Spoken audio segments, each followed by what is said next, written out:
الحمد للہ رب العالمین والعاقبۃ للمتقین والصلاة والسلام علی سید الانبیاء والمرسلین وعلی آلہ وصحبہ واہل بیتہ اجمعین۔ مولایا صلی وسلم دائما ابدا علی حبیبک خیر الخلق کلہم هو الحبیب الذی ترجى شفاعتہ لکل حول من الاحوال مقتحم۔ حضرات گرامی کا دراج کا یہ تیسرا درس قرآن، جس میں بندہ ناچیز محمد عبدالستار نوری حنفی حاضر ہے۔ میں اپنے تمام دیکھنے والے سننے والے دوستوں سے گزارش کروں گا کہ اس سلسلے کو کامیاب بنانے کے لیے اس درس قرآن کو ہر گھر تک پہنچانے کے لیے میرے اس پیغام کو اپنے تمام کانٹیکٹس پر، اپنے تمام نمبرز پر، گروپس پر شیئر کیا کریں تاکہ یہ درس قرآن ہر گھر میں پہنچ سکے۔ احباب ذی وقار، پہلے دن بات ہوئی عظمت قرآن پر، دوسرے دن آداب تلاوت پر۔ آج آغاز کرتے ہیں سورۃ الفاتحہ کے ناموں کے حوالے سے، اور سورۃ الفاتحہ شریف کو آج ہم آغاز کی طرف لے چلیں گے، آغاز کریں گے سورۃ الفاتحہ کا۔ سورۃ الفاتحہ کے نام جو ہیں درج ذیل ہیں۔ سورۃ الفاتحہ کو فاتحۃ الکتاب بھی کہتے ہیں، یعنی یہ وہ عظیم سورت ہے جس نے قرآن کریم کو ابتدا کیا، جس نے قرآن کریم کی ابتدا کی۔ فاتحۃ الکتاب، کتاب کو کھولنے والی، اور اس سورت کو ام القرآن بھی کہتے ہیں، یعنی قرآن کی اصل۔ اس سورت کے یہ دونوں نام اس لیے رکھے گئے کہ یہ قرآن کریم کی اصل ہے اور اس سے قرآن کریم کی ابتدا ہوتی ہے۔ اس سورت کو سبع مثانی بھی کہا جاتا ہے، یعنی وہ 7 آیات جو دہرائی جاتی ہیں۔ یہ نام اس لیے دیا گیا کہ بالاتفاق اس کی 7 آیات ہیں اور نماز میں دہرائی جاتی ہے۔ بعض علماء نے اس کا یہ نام اس لیے رکھا کہ یہ آیات 2 مرتبہ نازل ہوئی، ایک مرتبہ مکہ میں اور دوسری مرتبہ مدینہ المنورہ میں۔ سورۃ الکنز، اسحاق بن راویہ یہ حضرت علی المرتضیٰ کرم اللہ وجہہ الکریم سے روایت کرتے ہیں کہ نبی کریم صلی اللہ علیہ وسلم نے فرمایا یہ سورت عرش کے نیچے والے خزانے سے اتاری گئی۔ سورۃ الکنز جو ہے اس کو کہا جاتا ہے سورۃ الشفاء۔ اس کو شفاء کے نام سے موسوم بھی کیا جاتا ہے کیونکہ یہ ہر مرض کی دوا ہے۔ بسم اللہ الرحمن الرحیم، اللہ کے نام سے شروع کرتا ہوں جو بہت ہی مہربان اور ہمیشہ رحم فرمانے والا ہے۔ بسم اللہ شریف کی بے شمار برکتیں ہیں، بے شمار فضائل ہیں۔ ہر نیک اور جائز کام کے آغاز میں بسم اللہ شریف پڑھنا باعث برکت ہے، رسول اللہ صلی اللہ علیہ وسلم کی سنت مبارکہ ہے۔ اللہ رب العالمین نے ارشاد فرمایا الحمدللہ رب العالمین، سب تعریفیں اللہ کے لیے جو مرتبہ کمال تک پہنچانے والا ہے سارے جہانوں کا۔ یعنی جتنی ہم تعریفیں کرتے ہیں، کسی کی توصیف بیان کرنا، کسی کے بارے میں اچھے جملے کہنا، تو جب بندہ نمازی نماز کے لیے کھڑا ہوتا ہے تو کرتا ہے الحمدللہ رب العالمین سے ابتدا، یعنی حالت نماز میں نمازی آ کر رب کی بارگاہ میں یہ کہہ رہا ہے کہ مولا میں غیر نماز میں یا اپنے دنیاوی معاملات میں لوگوں کی تعریفیں بھی کر رہا تھا، لوگوں کی بڑائیاں بھی بیان کر رہا تھا، لیکن پروردگار الحمدللہ رب العالمین، سب تعریفیں تیرے لیے ہیں، سب بڑائیوں کا مالک تو ہے، سب عظمتوں کا مالک تو ہے، سب وسعتوں کا مالک تو ہے، سب بلندیوں کا مالک تو ہے، پستی بلندی زیر و زبر سب چیز کا مالک تو ہے، کیونکہ سارے جہان والوں کا تو پروردگار ہے، رزق دینے والا تو ہے، الرحمن الرحیم، بہت ہی مہربان، ہمیشہ رحم فرمانے والا۔ پروردگار تو تیری یہ صفت ہے کہ تو ہمیشہ اپنے بندوں پر رحم کرتا ہے، ہر وقت اللہ اپنے بندوں پر رحمت کے دروازے کھولے بیٹھا ہے۔ مالک یوم الدین، مالک ہے روز جزا کا،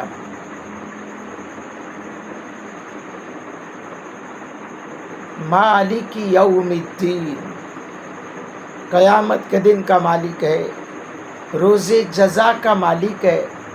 اب قیامت کے دن کو روز جزا بھی کہا جاتا ہے، اچھے اعمال کرنے والوں کو بھی جزا ملتی ہے، اس کے لیے ان کو جنت جزا ملے گی،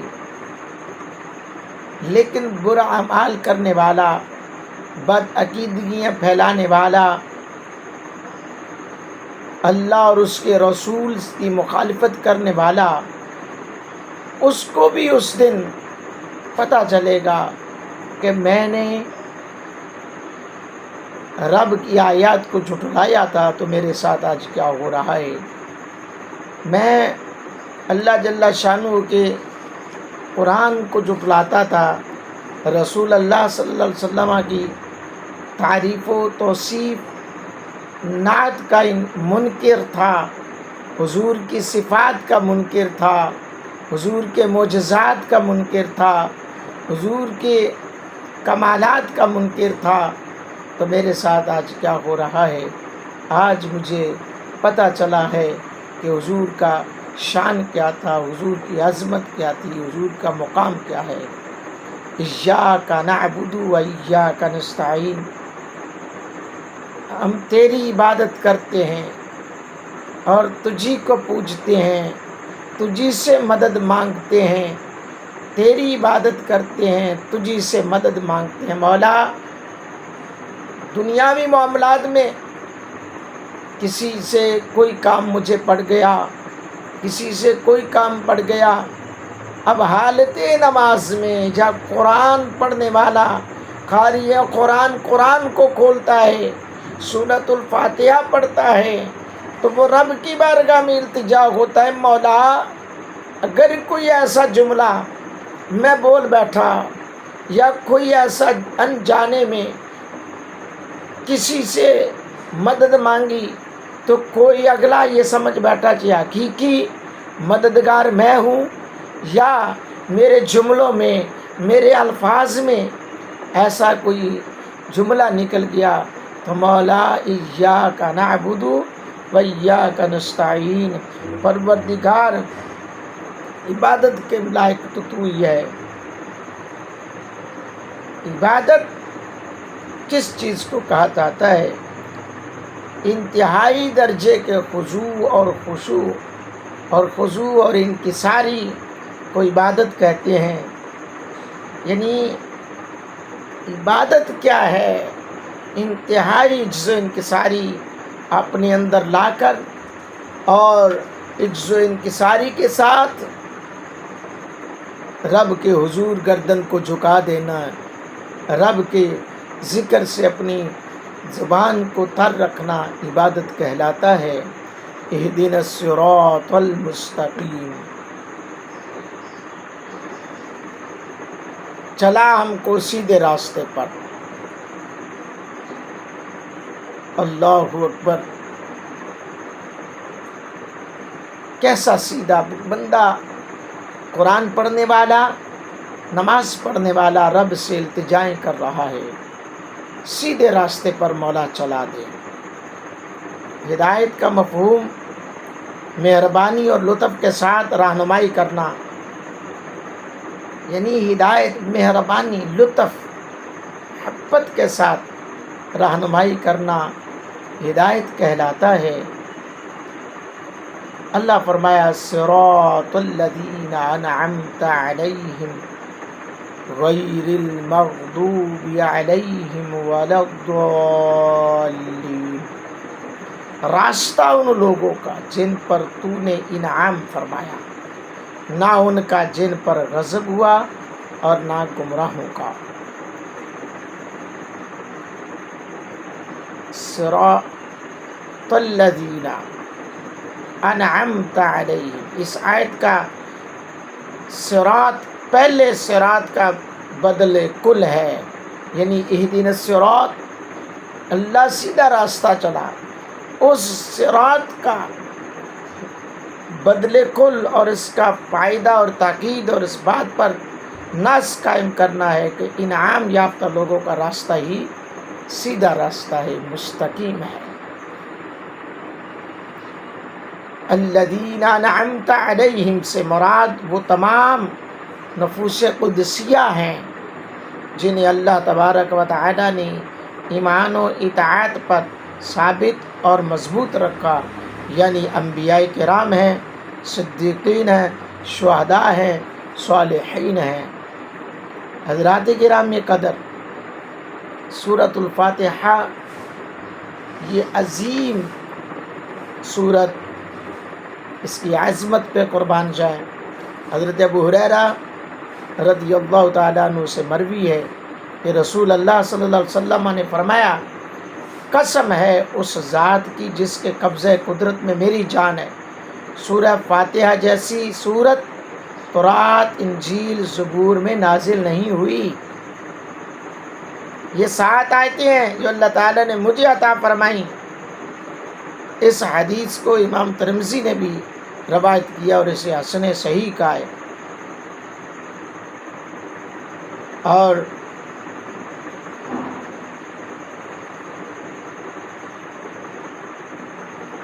حضرت ابن عباس رضی اللہ تعالیٰ عنہ سے مروی ہے کہ آپ صلی اللہ علیہ وسلم تشریف فرماتے، جبریل علیہ السلام بھی آپ کے پاس تھے، اوپر سے آواز سنائی دی جبرائیل،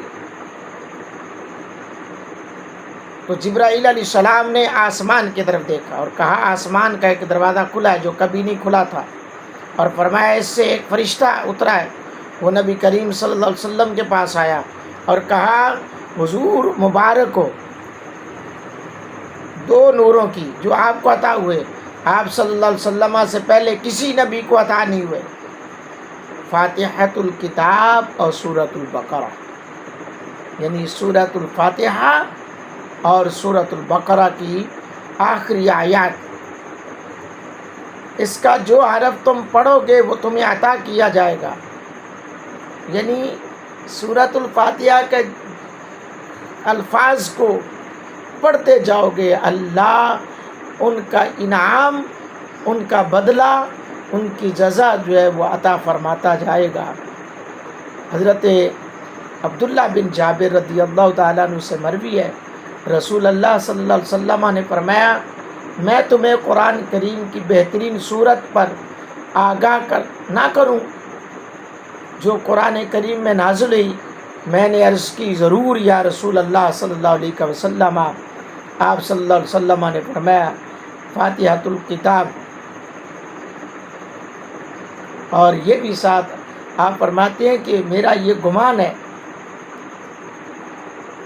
کہ آپ صلی اللہ علیہ وسلم نے فرمایا اس میں ہر مرض کی شفا ہے۔ اللہ اکبر۔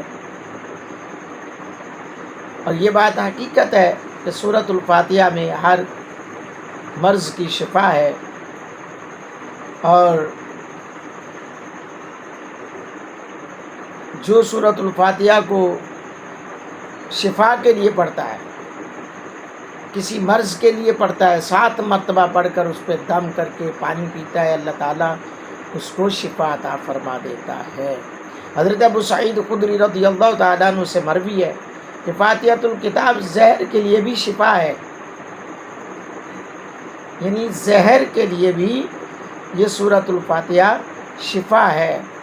اگر کسی کو زہریلی چیز نے کاٹ لیا ہو تو وہ سورۃ الفاتحہ کو پڑھ کر اس پہ دم کرے، انشاءاللہ الرحمن وہ ٹھیک ہو جائے گا۔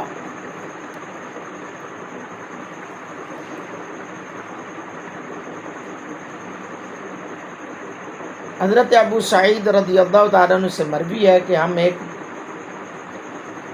سفر پر تھے، ہم ایک جگہ اترے تو ہمارے پاس ایک لونڈی آئی اور کہا ہمارے قبیلے کے سردار کو سانپ نے ڈس لیا ہے، تم میں سے کوئی دم کرنے والا ہے؟ تو ایک شخص ان کے ساتھ گیا اور ام القرآن یعنی سورۃ الفاتحہ کو پڑھ کر دم کیا تو وہ سردار ٹھیک ہو گیا۔ یہ پورا واقعہ حضور علیہ السلام کی بارگاہ میں ذکر کیا گیا تو آپ صلی اللہ علیہ وسلم نے فرمایا وہ کیسے جانتا تھا کہ یہ سورت دم ہے؟ اللہ اکبر! یعنی سورۃ الفاتحہ کے اتنے فضائل ہیں، اتنی فیوز و برکات ہیں۔ اسی طرح ہمیں چاہیے کہ ہم ادھر ادھر جانے کے بجائے سورۃ الفاتحہ، یہ میں آج آپ کو پتہ کی بھی بات بتا دوں، اس پیغام کو زیادہ سے زیادہ شیئر کریے گا۔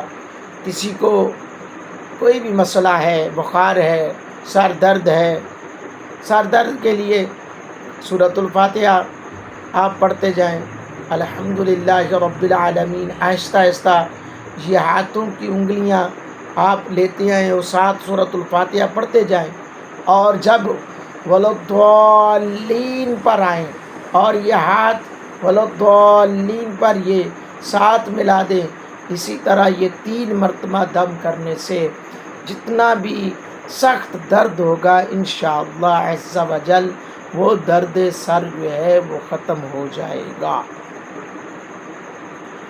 اسی طرح بخار ہے، پیٹ میں درد ہے، یعنی ہر مرض کے لیے آپ سورۃ الفاتحہ کو پڑھیں، انشاءاللہ الرحمن سورۃ الفاتحہ کے توسل سے اللہ تعالی شفا عطا فرمائے گا۔ الحمدللہ الحمدللہ آج کے درس قرآن میں نے اپنی جسارت اور علمی حیثیت کے مطابق سورۃ الفاتحہ کا ترجمہ اور تفسیر آپ کے سامنے مختصراً پیش کی ہے۔ میں اپنے دوستوں سے ایک بار پھر ریکویسٹ کروں گا کہ یہ درس قرآن کو زیادہ سے زیادہ لوگوں تک شیئر کریں، اپنے اعز و اقربا تک پہنچائیں، اور میری کسی بھی بات میں کسی کو کوئی مسئلہ ہو، کوئی پریشانی ہو، کمنٹس باکس میں آپ بتا سکتے ہیں کہ یہ مسئلہ ہے، رابطہ کر سکتے ہیں۔ اللہ تعالی ہم تمام مسلمانوں کا حامی و ناصر ہو اور رسول اللہ صلی اللہ علیہ وسلم کے دین حنیف کی ہمیں صحیح سمجھ عطا فرمائے۔ آمین ثم آمین وما علیہ الا البلاغ المبین۔